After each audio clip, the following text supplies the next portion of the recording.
আচ্ছা, জীবনে কখনো কোনো মৃত ব্যক্তিকে গোসল করিয়েছেন? যদি কখনো সুযোগ হয় তাহলে সেই মৃত ব্যক্তিকে গোসল করাবেন। তখন খুব কাছ থেকে দেখবেন মৃত মানুষের দেহটা কতটা অসহায় লাগে, মৃত্যুর পরে মানুষের দেহ কতটা ভয়ের কারণ হয়ে দাঁড়ায়।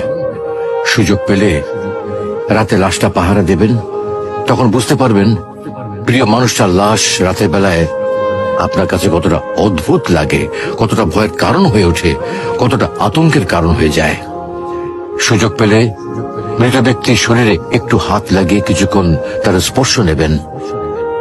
আপনি তখন উপলব্ধির সুযোগ পাবেন এই পৃথিবীতে বিশাল প্রভাব প্রতিপত্তি মৃত্যুর পরে কতটা নির্যাতনের রূপ নেয়।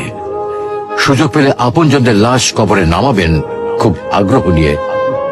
শেষবারের মতো মৃতদেহের মুখটি একবার দেখার চেষ্টা করবেন এবং বারবার উপলব্ধি করার চেষ্টা করবেন এই মৃতদের সাথে অনন্তকালের যাত্রার পথে এটাই আপনার জীবনের শেষ দেখা। সুযোগ পেলে মাঝে মধ্যে কবরস্থানে গিয়ে নীরবে কিছুক্ষণ দাঁড়াবেন। এরপর মনে মনে চিন্তা করবেন জীবনের লাভ ক্ষতির হিসাব। এই মৃত মানুষগুলো এই পৃথিবীতে কি করে গেছেন, কাদের রেখে গেছেন।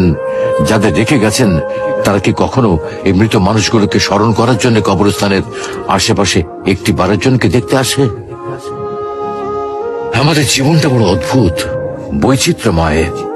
আমরা এর জন্য ওর জন্য, ধন সম্পদের জন্য, ঐশ্বর্যের জন্য, বাড়ি গাড়ি টাকা পয়সার জন্য কত না মায়া দেখাই, আগ্রহ দেখাই, আরো চাই আমাদের।